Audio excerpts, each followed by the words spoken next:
Quoi de neuf entre l'Afrique et la France? Le nouveau sommet Afrique-France à Montpellier. La nouveauté du format tient dans l'absence des chefs d'État et dans l'introduction de la société civile. Cette place accordée à la société civile et à des intellectuels reconnus est-elle un renouveau dans les relations ou fait-on du neuf avec du vieux? C'est notre grand angle. Le sommet de Montpellier a-t-il permis de réinventer la relation Afrique-France? Souleymane Bachir Diagne, bonsoir et merci d'être avec nous. Vous faites partie du comité Mbembe chargé par le président Macron de formuler des propositions en vue de refonder la relation Afrique-France. Vous êtes philosophe, professeur à Columbia, l'un des plus grands penseurs contemporains. Merci d'être avec nous. Est-ce que vous diriez qu'aujourd'hui, ces relations entre les pays africains et Paris ont été réinventées, comme le souhaitait de ses propres mots Emmanuel Macron? En tout cas, ce qui est apparu clairement, c'est d'une part la nécessité de leur réinvention, mais ça on le savait. Ce qui est également apparu clairement, c'est la manière dont la jeunesse elle-même, la jeunesse africaine, avec la vivacité qu'on lui connaît et qui a été encore manifeste dans les interventions des jeunes qui étaient en dialogue avec le président. Donc, la manière dont cette jeunesse s'empare de la réinvention de cette relation. Elle a manifesté très clairement que cette relation, il fallait la garder, mais il fallait, pour la garder, la changer profondément. C'est la raison pour laquelle, en effet, on peut dire maintenant qu'on est arrivé au terme de la journée et de ce sommet, que le Montpellier est le commencement d'autre chose. J'en ai le sentiment très aigu et je crois que c'est un sentiment partagé par tous ceux qui sont dans la salle encore maintenant. Cette jeunesse, on l'a entendu, est assez vive, elle est assez décomplexée. Elle fait des demandes assez précises, notamment sur des questions de pardon. Emmanuel Macron ne pourra pas y répondre, il l'a dit.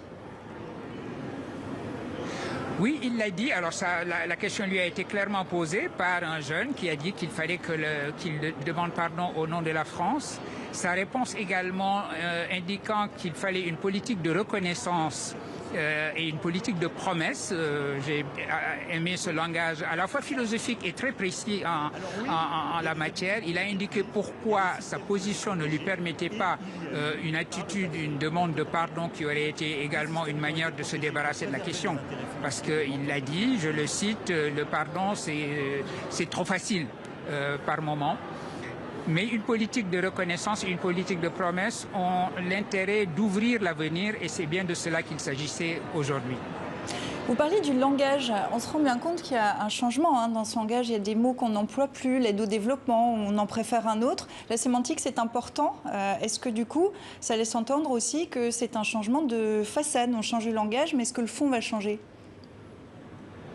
Il faut d'abord se demander d'où vient ce changement de langage. C'est la reconnaissance d'abord que l'Afrique à laquelle le monde aujourd'hui a affaire, ce n'est plus cette Afrique dont on disait qu'elle était en perdition et que sa seule relation au reste du monde était une relation humanitaire par laquelle l'Afrique serait, pour ainsi dire, tirée à bout de bras par le reste du monde. L'Afrique aujourd'hui, c'est une terre qui manifeste qu'elle porte l'avenir et qu'elle porte une promesse à la fois pour elle-même et pour le reste du monde.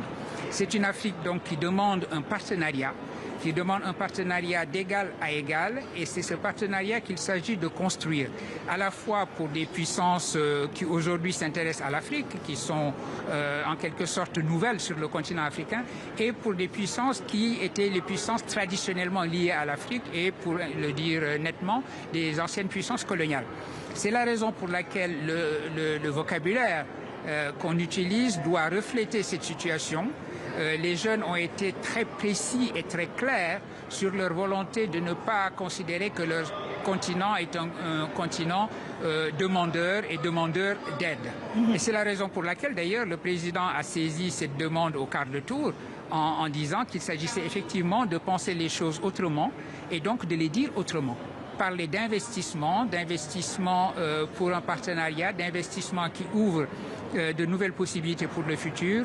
Cela correspond davantage à la situation aujourd'hui de l'Afrique, à la demande également de la jeunesse africaine et il y a des termes qu'il faut laisser de côté aujourd'hui, comme celui d'aide, avec la charge paternaliste qu'il y a là derrière. Vous parlez de partenariat, mais ce partenariat s'adresse à la jeunesse, il ne s'adresse pas aux chefs d'État qui n'ont pas été conviés. Quand on parle de la jeunesse et quand on parle, alors plus d'aide au développement, on a compris qu'il y a une volonté de changer le langage, mais à qui on s'adresse précisément ? Mais écoutez, on s'adresse à cette jeunesse-là, mais il faut lever un malentendu possible. Ce n'est pas un sommet où cette jeunesse est venue remplacer les chefs d'État. Cette idée de remplacer les chefs d'État est absurde, parce qu'après tout, quand un État a des relations, il a des relations avec d'autres États et avec d'autres chefs d'État. C'est simplement que le président Macron a souhaité parler directement aux sociétés civiles africaines en général et en particulier à ces jeunes. Et parler de partenariat à ces jeunes, c'est précisément leur parler d'avenir. Pour vous donner un exemple très précis, l'engagement du président Macron pour la muraille verte est connu. Cet engagement s'est encore manifesté en janvier dernier durant le sommet One Planet Summit. Eh bien, cette manière de combattre le changement climatique et en particulier dans le cas qui nous intéresse, l'avancée du désert, c'est une demande qui vise très directement les générations à venir. L'idée que le désert avance de 10 cm par heure, c'est une idée terrifiante, mais elle est encore plus terrifiante, non pas pour les gens de ma génération, pour les générations à venir. Donc sur des projets concrets comme cela, des projets qui concernent un défi planétaire, le défi climatique est un défi planétaire, inviter l'Union africaine, parce que l'exemple que je viens de vous donner, c'est un exemple de l'Union africaine, c'est donc de l'agenda de l'Union africaine que ce projet provient et non pas d'un agenda qui serait l'agenda français auquel on demanderait aux pays africains de se conformer. Voilà pourquoi il était important de parler à cette jeunesse pour des défis qui vont concerner cette jeunesse. C'est la jeunesse, l'a souligné, les jeunes qui discutaient, les 11 jeunes qui discutaient avec Emmanuel Macron, qui le font encore, insistent, la rupture vient d'eux, elle ne vient pas de la France. Vous parliez d'agenda, est-ce que la France est prête à lâcher son agenda à cette jeunesse ? Non, alors un partenariat, ça consiste à conjuguer les agendas, évidemment. Mais l'idée que les sommets sont des sommets convoqués par la France et convoqués sur un agenda entièrement écrit par la France, c'est également cela qui a changé profondément. L'Afrique d'aujourd'hui, c'est une Afrique qui est en train de réinventer sa propre union.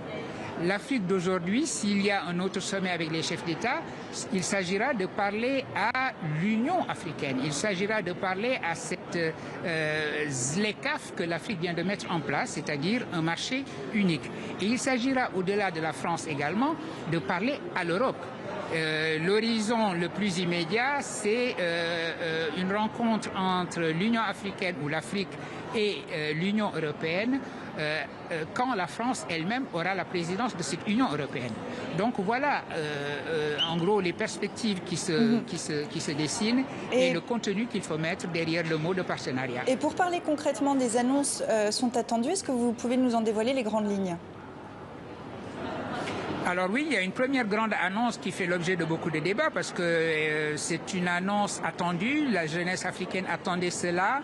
Ça n'est pas simple à mettre en place, donc il va falloir étudier les modalités de réalisation de cette contribution. Alors, il s'agit de mettre en place une fondation pour la démocratie, pour soutenir la démocratie. Mais vous voyez tout de suite qu'une fois qu'on a dit cela, les modalités concrètes posent des problèmes pratiques, mais justement la suite à donner à cette rencontre, à ce sommet, consistera à regarder les modalités pratiques de mise en place et de mise en œuvre des recommandations. Il y a également des recommandations fortes pour une maison de l'Afrique et des diasporas africaines à établir en France, disons un peu pour décrire cela rapidement, sur le modèle de l'Institut du monde arabe. Ça pourrait prendre une forme analogue. Il y a également des propositions concrètes sur les mobilités intellectuelles en particulier, la mise en place de ce qu'on appelle un campus nomade. Toutes ces propositions sont évidemment bien concrètes, mais il va falloir étudier les modalités pratiques de leur réalisation après le sommet pour que ça ne soit pas simplement l'affaire d'un jour. Merci beaucoup Souleymane Bachir Diagne d'avoir d'avoir levé le voile sur ces propositions. Merci d'avoir été avec nous dans 64 minutes.